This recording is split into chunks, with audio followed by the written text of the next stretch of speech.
And today's going to be interesting because should be a reasonably controversial subject, trying to spice it up a bit. Hey, everybody. We're going to spice it up a bit today and talk about a controversial subject. And I'm going to lean into the table. No, I'm going to lean into a topic of conversation. And that topic of conversation is building a position.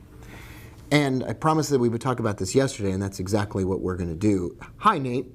Hey, Rob. Nate's here, too. Happy to see everybody. Okay, there are many ways of thinking about trading, but for the sake of this conversation, I'm going to divide it up into two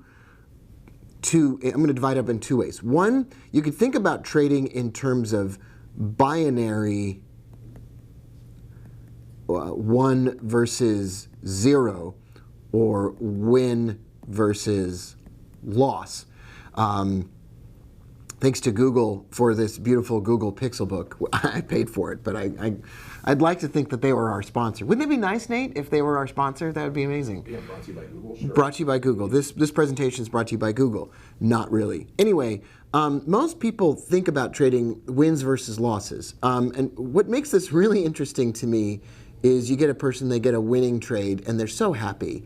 And they're so happy. And then they get a losing trade, and we're so sad. And we're like, ding, I'm a good person. I had a winning trade. Or, ding, I'm a poopy-faced, sad person because I had a loss. And all trading is sort of binary wins and losses. And there's this culture of, I'm going to call it a culture or religion of tight stops. The new American trading religion is the religion of tight stops. It's the puritanical desire to cut everything bad off as soon as it happens. And it's the culture of consumable, the culture of the throwaway culture. Don't like it, throw it away. Don't like your partner, throw them away. Put their stuff out on the curb and get rid of them. Don't like your job, throw it away and go get another job. Don't like your phone, throw it away. Apple's battery in your phone doesn't work, throw it away and write a bunch of comments online. Everything is like, give up on everything immediately. If it's not working, stop doing it, or whatever. And this is the culture of binary trading. This is popularized by Van Tharp, who is hailed as the prophet of this new American trading religion. I don't know Van Tharp from a sack of coal. If Van Tharp came up to me and pinched me, I wouldn't know who he was, and frankly wouldn't care. Also popularized by Alexander Elder, one of the world's most famous technical analysts and a brilliant mind. Also, this is popularized by Elder, and then by various other acolytes. And I will call them the various other apostles of the new American trading religion. And there is only, okay, I'm not going to get religious on you, but there is only one God. And it's not any of these people. It's not these people. And this religion has been popularized because what it does is it shifts responsibility. Here's what it does. It says responsibility. It shifts responsibility. And it shifts it from the trader to the system. Oh, yeah, you just have a tight stop loss on your trades. And then it's the system's fault if it stops out. And then what this created was this enormous cycle of, I'm going to call it the cycle of searching, but Nate, that's a dumb word. It's the everlasting quest for the holy grail of systems. And this isn't the way that trading worked in the 1920s or 30s, or this isn't the way that it traditionally worked. The origins of making money in the markets had nothing to do with any of this. The original traders, the Jesse Livermores, this wasn't the way it was done. And maybe this is better. Maybe you are a follower of this new American trading religion. Maybe that's your thing. Okay, fine, and I respect you and I love you. And just because I disagree with it doesn't mean that we have to have a fight. Marvin is here. Marvin is here to adjudicate and mediate any disputes. Okay, so this is the way that most trading is thought of. And I think that the reason this was popularized is that what it does is it turns trading into an effort to find the perfect system. And that's fun. That's interesting and enjoyable, and people love it. So thank you for being here. We're going to continue our discussion, but I just want to say, Nate, how's everybody doing? Is everybody enjoying our conversation today? Are we having a good time? Is everybody having a good time? I'm happy to see you here. I can get pretty defensive and pretty opinionated about all of this, and fairly loud about it too. And I just want to say I love you, and although we have differences of opinion, we're all trying to do the same thing, which is make money. And so I want to say that I respectfully disagree with this approach to trading. And I know that there are reasons that it exists, and I think that it is proposed that the reason that this kind of thing exists is because we want to manage our money well, and we want to be safe about trading, and we don't want to lose all our money. But that's not the only way to make sure you don't lose any money. So this approach has been popularized under the guise of money management. But the true reason it has been is because if someone teaches you a trading system, this is hard truth now. We're in real talk section. We're in 100% real talk. I don't know what that means or where. I just think that's a funny phrase, like real talk. Like we were having real talk. We're having real talk. Okay, real talk, 100%. It's phrased as money management, but what it is educators covering their bottoms. Their bottoms. And what that means is an educator who teaches you a system then says, cut your losses, and then they're off the hook if you don't. If the system doesn't work, at least you haven't lost a lot of money, and they've covered their bottom. Okay, well that's fine. I'm not wrong about this, but I'm open to respectful disagreement. I'm not open to argumentative, insulting disagreement, and I'm not into trolls or whatever else. Although the movie Trolls was great. Okay. Let's now talk about the other approach. Trading isn't binary. Let's call this trading. And now my friend Boris Schlossberg of BK Forex and I, we have this running text message conversation. And sometimes we think that maybe we should charge for people just to watch that conversation, because we end up going on some pretty severe rants. And then they're lost forever. But let's talk about another approach. Boris and I have been talking about this for a while. He deserves some of the credit for this conversation as well, and I want to make sure that credit is properly given where credit is properly due. Trading can also be viewed as a story, and you are the main protagonist in this adventure story.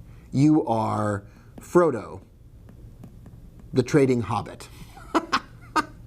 You're Frodo the Trading. Could anybody give you a worse insult than calling you Frodo the Trading Hobbit? It's like, here we go. He's like, I'm trading. I'm just kidding. That's just ridiculous. Okay, so you're Frodo the Trading Hobbit, and you've got the ring, the one ring to rule them all, right? Okay, so you've got the one ring to rule them all, and you've got to throw this ring into the fiery pits of Mordor on the mountain or whatever. And you are the protagonist in your story. And how long would the Lord of the Rings movie been if Gandalf walks into Frodo's house and says, "Hey Frodo, you got a hammer?" And they go, "Yeah," and they go, "Bam!" And that's the end of it. Or they go, "Bam!" and the whole house explodes and all the hobbits die. That would be binary. That would be, hey, it's a win or a loss right away, and whatever else. Or Frodo ran into trouble. The whole thing's over, he died. Like he runs out into the tall grass on the edge of the forest, and then Frodo like trips over a hobbit toy and dies. That would be binary. That would be, nothing in the world really truly works like that. Nothing anyway worth doing. But if trading is an adventure and you're the protagonist in the trading story, there's a different way to think about it. This is building a position or completing a quest.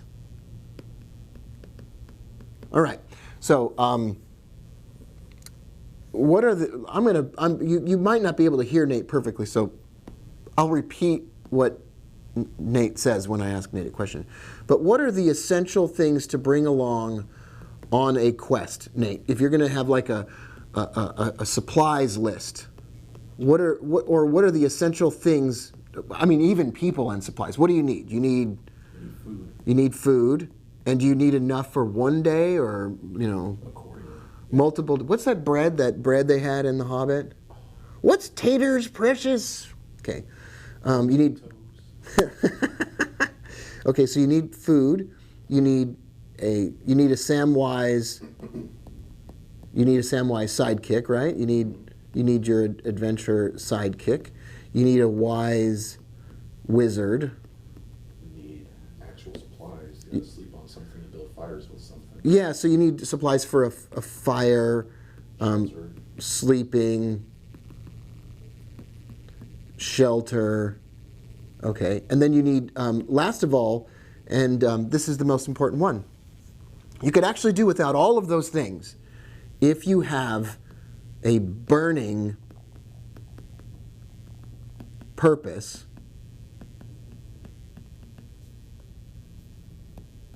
or mission. You can actually do without all of those things if you have a burning purpose or mission. And what I mean by that is you must have a mission, a direction, and you must have some determination to complete your mission. And this is super duper important. So let's say you have all those things, and let's apply this now to the world of trading. Let's talk about a quest, and let's talk about a trading journey or quest. So if you have that, you have margin. You have plenty of it. You have plenty of capital. And let's say that you set out on your journey to buy dollars against the Canadian dollar or something, or sell Tesla. As a side note, one of my favorite traders in the world is, he's not one of my favorite people, Andrew Left of Citron Research. He's one of the world's greatest short sellers. He lives in Beverly Hills, and he basically just shorts companies that he thinks are garbage. And sometimes he's wrong, and sometimes he's right.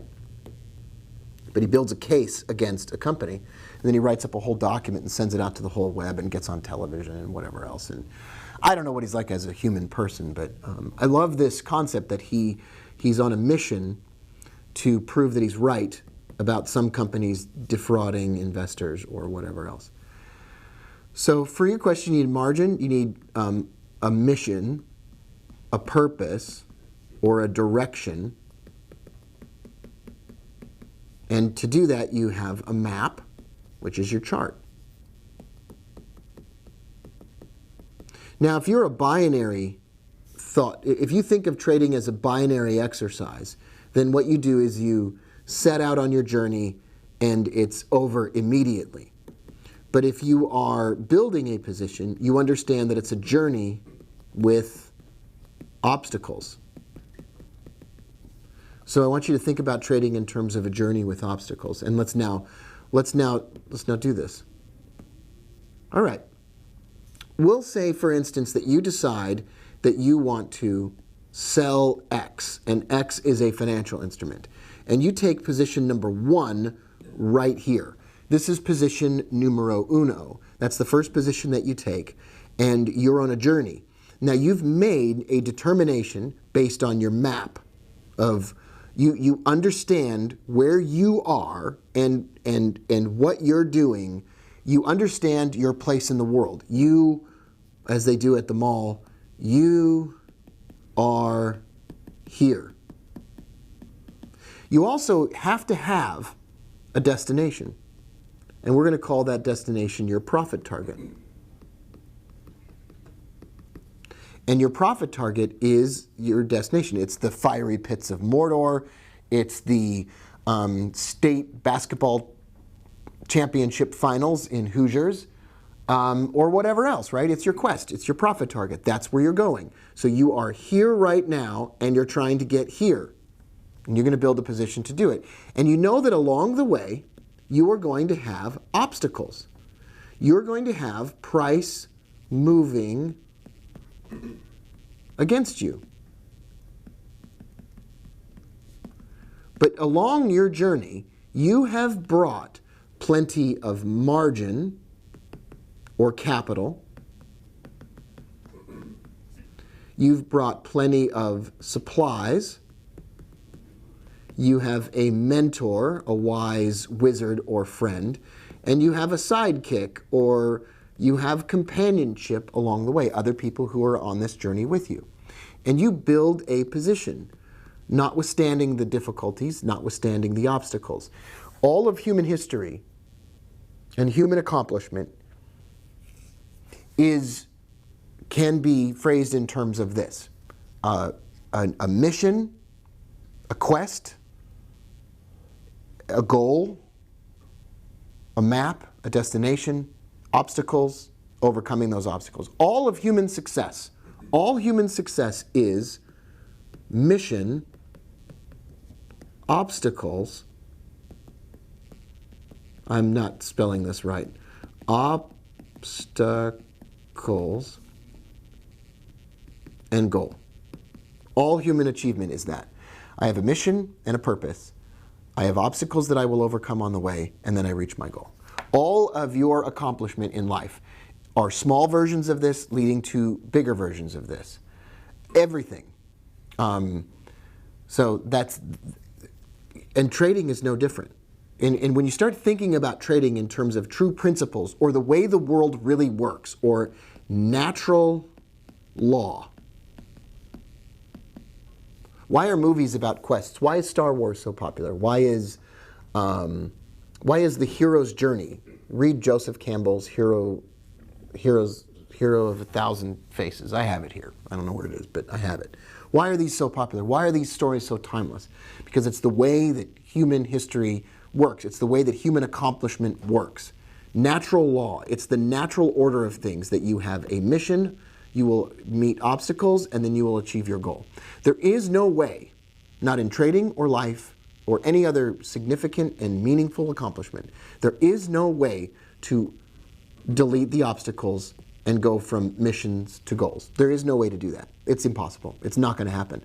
And the quest for the perfect system is this deranged, delusional desire to find a trading system that does not have any obstacles, that does not have any stop loss, that does not have any stop outs, does not have any losing streaks, does not have any ups and downs, and does not deal with the difficulty of picking the wrong kind of state of market. You know, I'm a counter trend trader, and I got stuck trading the New Zealand dollar in a trend that went against me. And some people say, well, why didn't you just trade with the trend? Well, why don't you just get me that crystal ball? Just bring it right on over. And while you're at it, get me the time machine that you have. It's so obvious to everyone else, but not always obvious to each one of us. Okay? You can't do any of this. You can't do trading. You can't trade for a living without obstacles. You can't do it. You can't do anything significant, meaningful, or worthwhile without obstacles.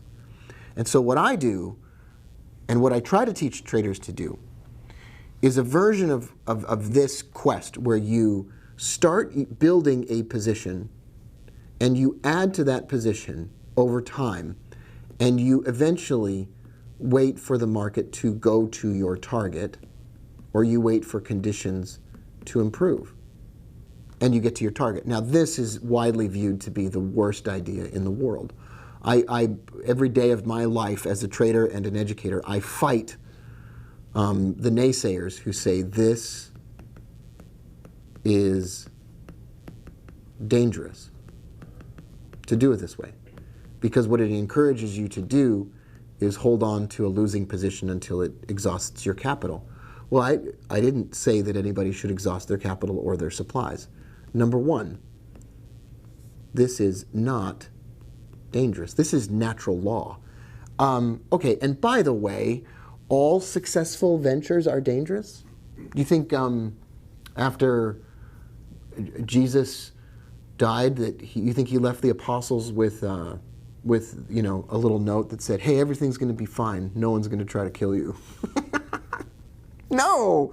I mean, basically, all of human accomplishment, from Gandalf telling Frodo, "Hey, listen, buddy, I'm not real sure you're going to make it," or Obi-Wan Kenobi telling Luke as he's taking off in the X-Wing fighter, leaving, listen, don't go. You need to stay here and finish your trading. And Dangerous is like, and Luke is like, "Peace out, man. I'm going to help my homies." So you could either say this is dangerous and I'm not doing it, or you can accept that life is dangerous and accomplishment is difficult. First thing you do is small trade size. This means you don't run out of supplies. Remember that scene in The Lord of the Rings where Samwise is like a hungry man, but then Gollum throws away a bunch of the food and then blames it on Sam, and they're running out of supplies. Bring plenty of supplies. That'd be great if Sam goes, "Oh, that's all right, I brought a whole bunch more." Anyway, small trade size. That means you have plenty of margin. Joel let us know that that's called lempus bread that we're trying to think of. Lempus bread. Lempus bread. Had a little bit of that for breakfast this morning. Lempus French toast is delicious. Small trade size and margin. And then a reasonable goal. A reasonable, achievable goal. A profit target that's easy to get to. And what I choose are nearest missed pivots. Now here's the problem with this. The problem with this is most people want to make money as their first goal, and so they break this rule, they break the small size rule, they break the margin rule, and they go for a profit target that's so big they can't get to their goal, and the whole thing is blown. However, if your monetary goals are modest, if your financial goals are modest, 10, 12% a year, 20% a year, in this range to start with. If your financial goals, your return on capital goals are modest, this is reasonably achievable. All trading involves a substantial risk of loss and is not suitable for all investors. It's not suitable for some people. Some people are gamblers, and some people break this rule, break this rule, break this rule. And so what this means for me is, when I'm trading a $10,000 account, I might use as my first position size 1 micro lot. And then I might add another 2 micro lots. All right, so that's building a position. That's the quest. That's the mission.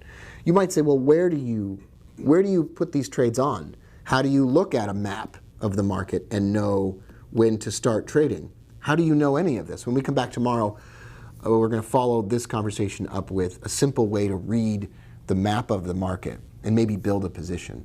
I want to remind you all, none of what I've said today is an excuse for you to be wildly dangerous and risky with your trading capital.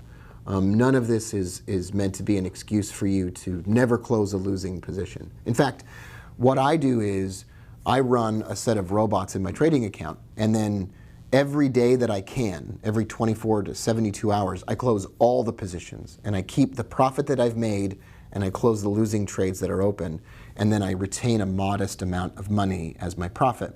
Occasionally I get stuck into some trades, and I will add additional small-sized trades to help my trades get out of trouble. The primary goal that I have is to never lose the trading capital, not to make some kind of significant amount of money.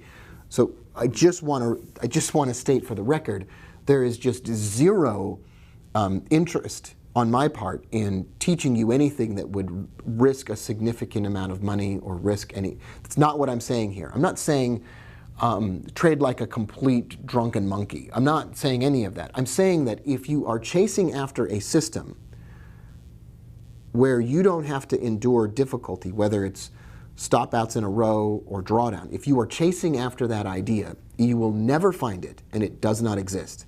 And what you could do instead is reduce your position size and build a position starting anywhere, even with a random trade taken right now on your favorite financial instrument with the smallest trade size possible. You could trade your way out of that mess. If you wanted to, you could just take a random trade. What I'm saying is, if you accept as a first principle that you are never going to figure out the perfect place to enter a trade, and if you come to the realistic conclusion that in order to get to your destination, your profit target as a trader, you must be willing to build a position, then the world opens up to you, and life is an adventure with difficult moments and heartbreak and loss and difficulty along the way. But that's the way that things really work. No one has a great marriage without difficulty. No one has a great parenting experience without heartbreak and loss and difficulty. No one gets a dog without one day having something terrible happen to your dog. No one has a trading account without one day something going wrong. No one has a charmed life, no matter what you think that you see other people enjoying. And the minute you embrace that concept and you accept that all trading systems have difficulty, you will then start trading a system that fits your personality, on a mission that fits who you are, and that reflects your personal preferences and your internal map. Yeah, that's what I want to say. I'll see you tomorrow, everybody. Bye for now.